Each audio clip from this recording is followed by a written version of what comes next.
नमस्कार. मी भाऊ तोरसेकर. तुम्ही बघत आहात प्रतिपक्ष. मित्रांनो, शब्द जर आपण ऐकत असू तर त्या शब्दातून एक विशिष्ट संकेत आणि अर्थ आपल्याला पाठवले जात असतात. चव्हाटा म्हटल्यानंतर साधारणतः गावातल्या ज्या दोन रस्ते किंवा वाटा एकमेकांना भेदून जातात आणि त्यामुळे चार दिशा दिसायला लागतात, त्याला चव्हाटा म्हणतात. तसंच ग्रामीण भागामध्ये चावडी नावाचा एक प्रकार असतो.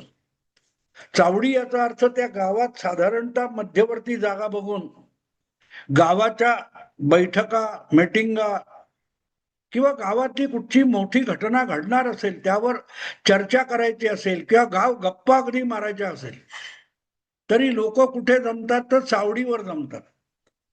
आणि चावडी म्हटलं की आपल्याला कळतं गावातल्या कुठल्याही माणसाला विचारलं चावडी तर ती मध्यवर्ती जागी असते आणि चावडीवर या असं म्हटलं की लोक त्या ठिकाणी जमतात.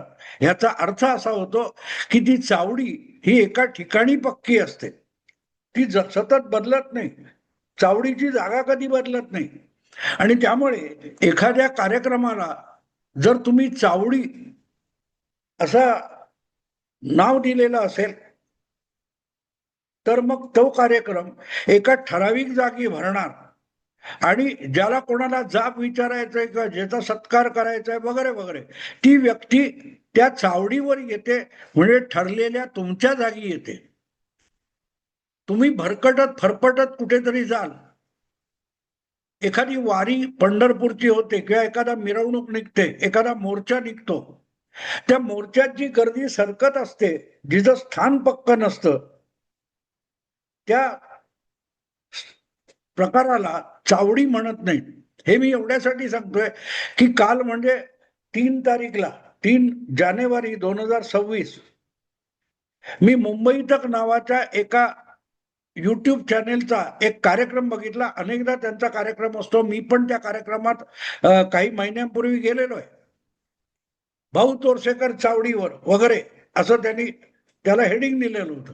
म्हणजे मी त्यांच्या कार्यालयात गेलो होतो आणि त्यांच्या कार्यालयामध्ये एक छोटासा मंच आहे. त्या मंचावर एक खुर्ची आणि समोर बसलेली एक 12-15 त्यांच्या संपादक मंडळाची पत्रकार लोक होती आणि त्याने मला विविध प्रश्न विचारले. त्याला चावडी म्हणतात.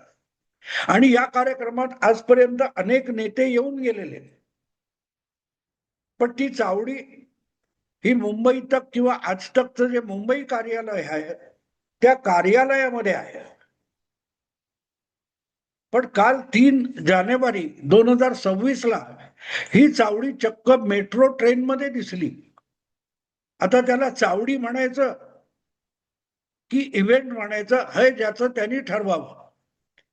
पण ज्या वेळेला ही चावडी म्हणून तो कार्यक्रम त्या मेट्रो ट्रेन मध्ये एका डब्यामध्ये सादर झाला, ज्यामध्ये मुख्यमंत्री देवेंद्र फडणवीस होते, खेरीज संपादक साहिल जोशी आणि इतर त्यांच्या संपादक मंडळातली मंडळी होती. त्यांनी बोरीबंदर किंवा छत्रपती शिवाजी महाराज किंवा महापालिका इथलं जे स्टेशन आहे तिथून सिद्धिविनायक पर्यंत मेट्रोने प्रवास केला आणि त्या मेट्रो प्रवासामध्ये जो काय संवाद झाला त्याला त्यांनी चावडी असं नाव दिलं.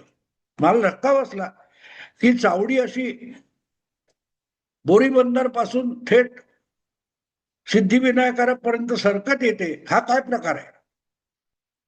सध्या तुम्हाला माहिती आहे मुंबई किंवा राज्यातल्या 29 महापालिकांच्या निवडणुका चालू आहेत आणि या निवडणुकांच्या निमित्ताने जो राजकीय उहापोह विविध पक्षांमध्ये पत्रकारांनी राजकीय नेते पक्ष यांच्यामध्ये चालू आहे, त्यामध्ये प्रत्येक नगरामध्ये महानगरामध्ये पक्षाने किंवा नेत्यांनी काय काय नगरसेवकांनी कामं केली याची झाडाझडती घेणं सुरू आहे. तुम्ही आल्यानंतर काय कराल ते आहेच, पण आजपर्यंत तुम्ही काय दिवे लावलेत ते सांगा. या अर्थाने जे काय चर्चा वादविवाद चालू आहेत त्यापैकी हा एक होता. आणि त्यामध्ये मग अर्थातच बोरीबंदरच्या समोर महापालिकेच्या मुख्यालयाच्या समोरच्या फुटपाथवर मुख्यमंत्री देवेंद्र फडणवीस आणि मुंबई टेकचे संपादक साहिल जोशी यांच्यावर कॅमेरा रोखून चर्चा सुरू झाली आणि बघता बघता ते दोघेही तिथल्या भूमिगत असलेल्या किंवा भुयारी रेल्वे मेट्रो याच्या स्थानकात उतरले आणि हळूहळू करत तिकीट वगैरे काय ते पास करून ते एका मेट्रोमध्ये येऊन बसले आणि मेट्रोमध्ये आधीपासूनच साहिल जोशीची सहकारी मंडळी हजर होती आणि त्या डब्यामध्ये ते पसरून होते, 4-5 कॅमेरे होते आणि चर्चा सुरू झाली की आजची चावडी ही मेट्रोमध्ये. मला याची गंमत वाटली मित्रांनो.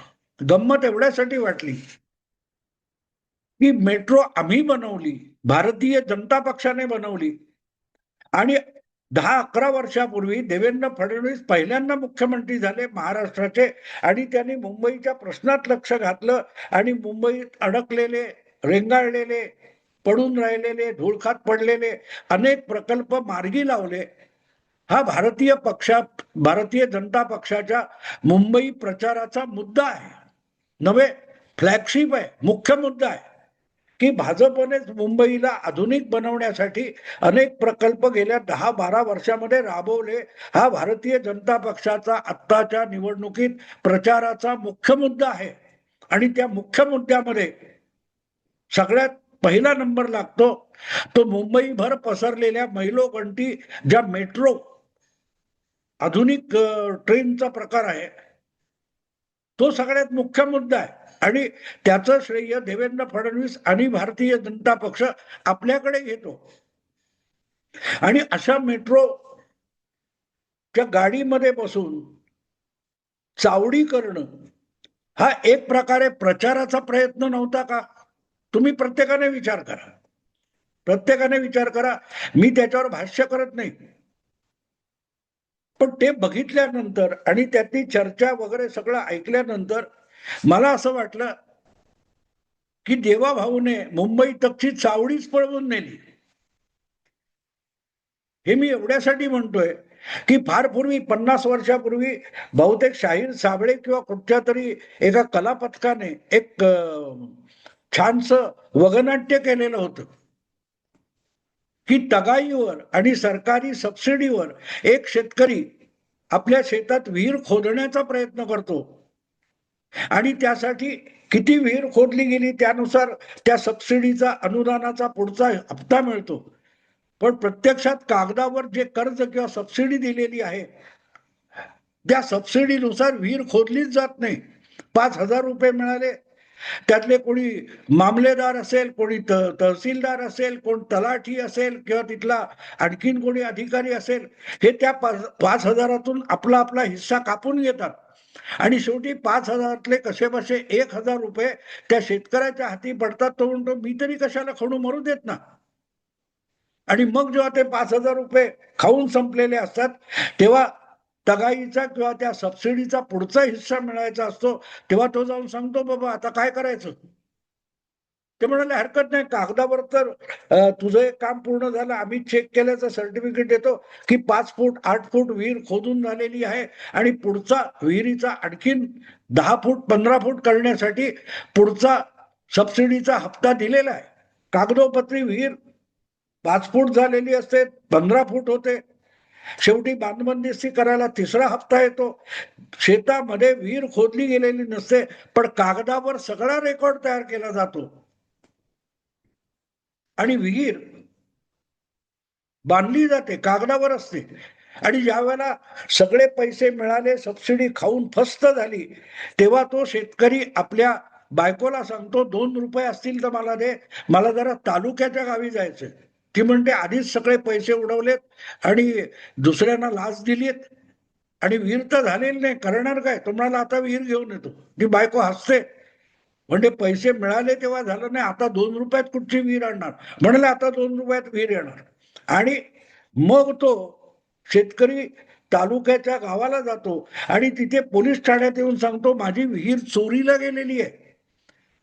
तो पोलीस ठाण्याचा अधिकारी हसायला लागतो, म्हणतो विहीर चोरीला गेली आहे, कशी काय चोरीला गेली, विहीर कशी चोरीला जाऊ शकते. म्हणा बघा माझ्याकडे पुरावा आहे, मी विहीर खोदली होती, तलाठी तुमचा काय तो मामलेदार किंवा आणखीन कोण तहसीलदार या सगळ्यांनी सर्टिफाय केले आणि पुढचे पुढचे हप्ते मिळाले आणि विहीर बंदिस्ती करण्यापर्यंत आली. हे सगळ्याचे कागदपत्र आहेत, याचा अर्थ विहीर होती. आता पोलीस अधिकारी गडबडतो आणि तो तहसीलदार मामलेदार कोणाला फोन करतो, म्हणतो बाबा काय हे प्रकरण आहे. तो तहसीलदार सांगतो तुम्ही त्यातला हिस्सा खाल्लेला आहे. मग सगळ्यांची तलाठ्यापासून तहसीलदार आणि पोलीस अधिकाऱ्यापर्यंत तारांबळ उडते की आता ही चोरीची तक्रार नोंदवून घेतली तर विहीर शोधावी लागेल आणि विहीर चोरीला गेली कशी याचा खुलासा द्यावा लागेल. त्यापेक्षा ते सगळे त्या शेतकऱ्याच्या हातापाया पडतात, बाबा रे तू तक्रार देऊ नको, आम्ही आमचे पैसे घालून तुला विहीर खोदून देतो आणि त्याच्या शेतामध्ये विहीर तयार होते. तर जशी विहीर एका जागी असते आणि ती चोरीला जाऊ शकत नाही, तशी चावडी सुद्धा एका जागची दुसऱ्या जागी जात नाही. जर विहीर चोरीला जाण्यामध्ये गडबड असेल तर चावडी एका जागेवरून भलत्या जागी जाणं आणि सरकत सरकत राहणं ही सुद्धा गडबड असणार ना मित्रांनो, गडबड असणार ना. हा विषय आता मी या प्रकारे थोडा गंमत जम्मत करत एवढ्यासाठी सांगतोय की सध्या ज्या निवडणुका होऊ घातलेल्या आहेत या निवडणुकांमध्ये कुठला पक्ष, कुठला नेता, कुठलं गठबंधन, कुठची युती, कुठची आघाडी नेमकी कुठे आहे त्याचाच पत्ता लागत नाही, अशी अवस्था आहे. उमेदवारी अर्ज भरून झालेले आहेत पण त्यामध्ये शिवसेनेची अधिकृत शिवसेना ही कुठल्या गठबंधनात आहे, भारतीय जनता पक्ष कुठल्या गठबंधनात किंवा युतीमध्ये आहे, कुठल्या शहरामध्ये त्यांची युती आहे आणि कुठल्या शहरामध्ये महानगरामध्ये ते एकमेकाच्या उरावर बसलेले आहेत, त्याचा पत्ता लागत नाही. बरं कुठला उमेदवार हा कुठल्या पक्षातर्फे निवडणूक लढवतोय याचा पण ठाम पत्ता लागत नाही.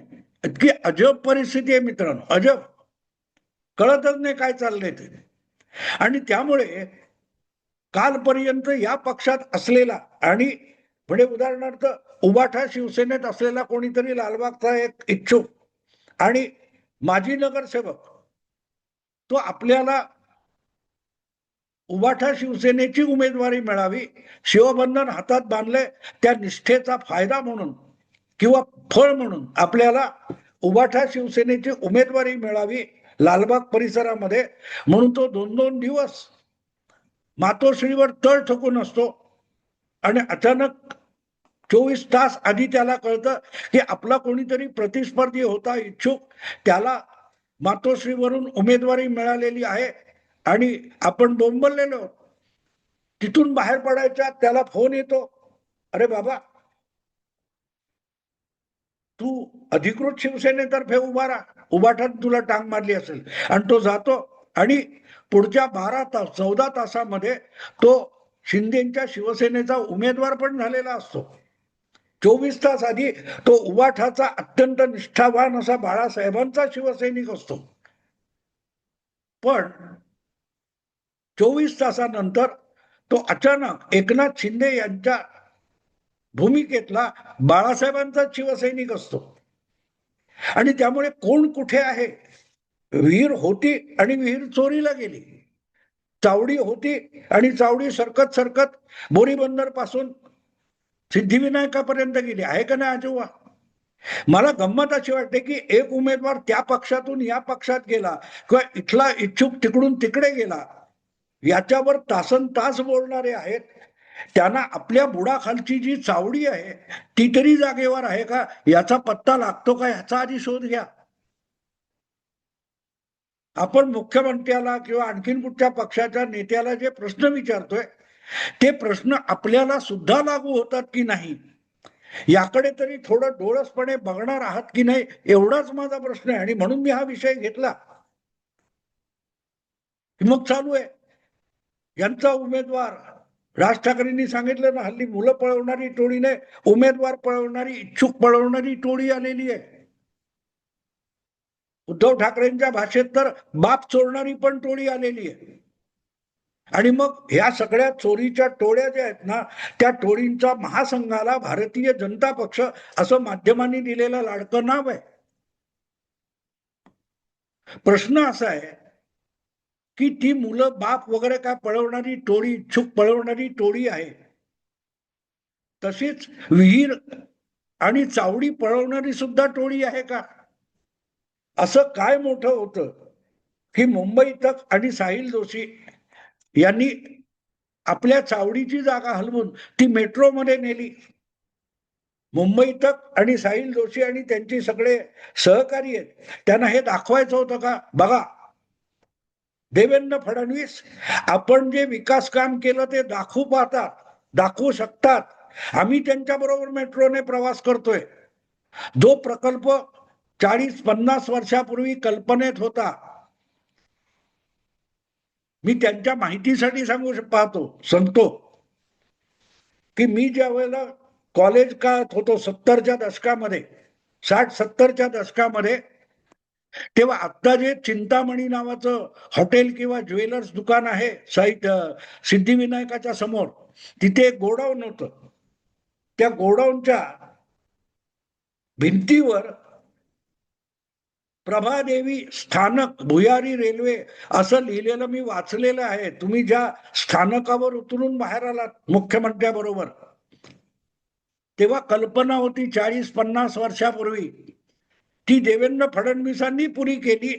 आणि म्हणून देवेंद्र फडणवीसांनी केवढं 40 वर्ष थकलेला प्रकल्प पूर्ण केला हे दाखवण्यासाठीच मेट्रोमध्ये चावडी तुम्ही भरवली का? हा माझा प्रश्न आहे.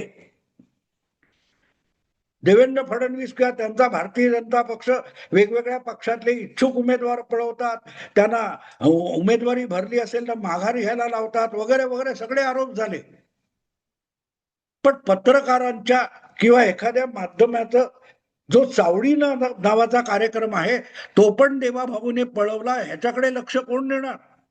साहिल जोशी किंवा ते कोण करंडे किंवा अनुजा वगैरे मंडळी आहेत, ते एखादी चावडी किंवा एखादा लाईव्ह याच्यावर करावं की आमची चावडी भाजपने पळवून नेली.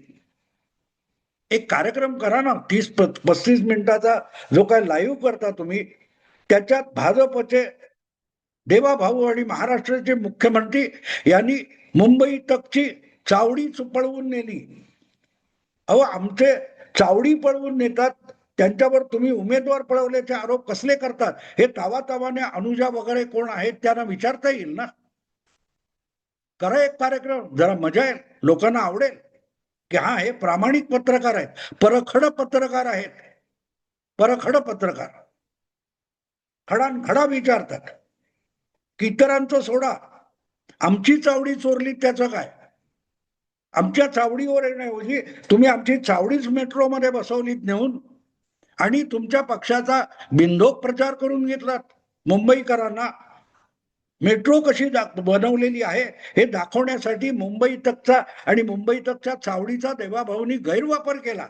याच्यावर कोणी चर्चा करायची का? ती चर्चा एबीपी माझा कट्टावर होणार आहे का? की आणखीन कोण करणार आहे की नाही मित्रांनो? गंमत चर्चा उमेदवार पळवल्यावर होते, पण इथे तर अख्खं एक मीडिया हाऊसचा एक कार्यक्रमच देवाभाऊने पळवून नेला. आणि त्याबद्दल ज्यांचा कार्यक्रम पळवलाय त्यांची तक्रार नाही, ते हसत खिदळत बोलतायत. काय दिवस आलेत बघा. कोणी कोणाकडे बोट दाखवायचं हा प्रश्न आहे मित्र. कोणी कोणाकडे बोट दाखवायचं म्हणजे मी भाजपचा समर्थक आहे, मी भाजपचा चाटुकार आहे आणि मी भाजपकडे किंवा देवाभाऊकडे आरोपी म्हणून बोट दाखवतोय. आणि ज्यांना पळवलं किंवा ज्यांचा कार्यक्रम पळवला ते चिडीचूप भाजपशी देवाभाऊशी कोऑपरेट करतायत. आता करायचं काय सांगा मला? उद्धव ठाकरे ज्यांचं कौतुक आहे मुंबई तकला, ठाकरे बंधू, ठाकरे ब्रँड, त्यांच्याकडे दाखवायला काय आहे असा प्रश्न त्या धावत्या चावडीमध्ये देवेंद्र फडणवीस विचारतात. आणि त्याच वेळेला देवाभाऊ या सगळ्या चावडीला मेट्रोमध्ये बसून तुमची चावडी सुद्धा मेट्रोतून जाऊ शकते बघा. देवाभाऊने किंवा भाजपने मुंबईमध्ये किती आमूलाग्र बदल केलाय हे दाखवून देतात. आणि ते दाखवण्यासाठी मुंबईत केवढं मोठं सहकार्य करतो. दुर्दैव असं आहे की यावर उद्धव ठाकरेंचे समर्थक, भाजपचे विरोधक उंगली सुद्धा उठवत नाही. ती उठवायला परत भाऊ तोरसेकरला यावं लागतं. भाजपचा चाटुकार, भाजपचा दलाल, तो भाजपवर बोट दाखवून प्रश्न विचारतोय की चावडी मेट्रोत गेलीच कशी, की देवा भाऊने चावडी पळवून नेली. विचार करा मित्रांनो. आवडलं लाईक करा, शेअर करा आणि प्रतिपक्षाला सबस्क्राईब करा. नमस्कार.